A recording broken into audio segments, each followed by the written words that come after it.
Dahulu kala, berdirilah sebuah kerajaan yang bernama Simpantas. Kerajaan ini diperintah oleh seorang raja yang baik dan bijaksana. Raja negeri ini mempunyai satu kelebihan dari raja-raja lain, yaitu dalam hal bernyanyi. Raja ini sangat pandai bernyanyi dan suaranya pun sangat merdu. Beliau mempunyai seorang putri yang cantik dan rupawan yang bernama Nangkendaran. Nangkendaran mempunyai rambut yang sangat panjang sekali. Saking panjangnya, satu helai rambut bias penuh satu mangkuk. Kalau bulan purnama, sang raja selalu bernyanyi sambil menidurkan sang putri. Syair lagunya adalah sebagai berikut.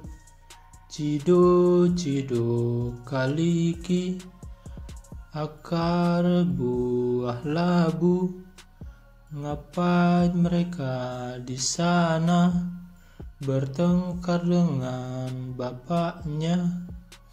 Apa pertengkarannya?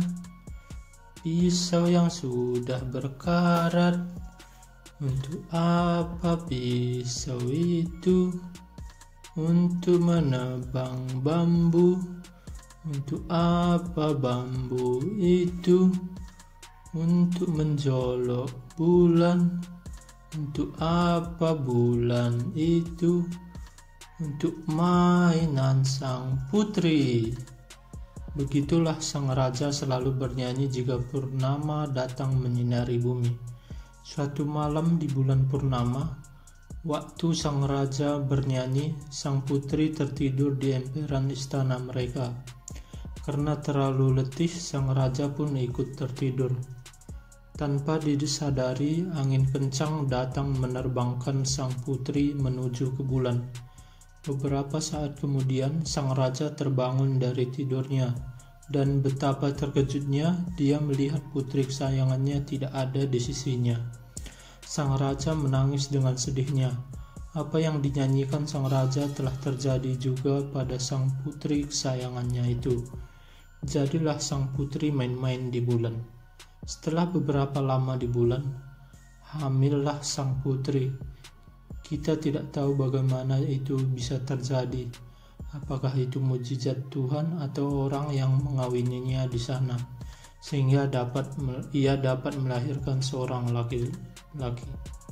Satu hari, sang putri menyisir rambutnya di bulan sambil memangku anaknya, dan tanpa sadar anaknya terlepas dari pangkuannya dan jatuh ke bumi. Sebelum sampai ke bumi, si anak berubah menjadi kelelawar, dan kelelawar mencoba terbang kembali menuju ke bulan. Sebelum sampai ke bulan, malam bertukar menjadi pagi. Kelelawar tidak dapat melihat apa-apa lagi. Akhirnya kelelawar tersesat dan terbang kembali menuju bumi. Setelah kejadian itu, akhirnya kelelawar tinggal di bumi untuk selama-lamanya. Karena kelelawar tidak dapat lagi pulang ke bulan menjumpai sang ibu. Sampai sekarang selalu mencari makan pada malam hari, karena dia hanya boleh melihat di malam hari. Sekarang kalau kita perhatikan pada saat bulan purnama, kelelawar selalu banyak berterbangan keluar dari sarangnya, dan di bulan tersebut akan ada nampak sebuah bayangan. Konon itu adalah Nangkendaran yang selalu menanti anaknya yang tak kunjung kembali.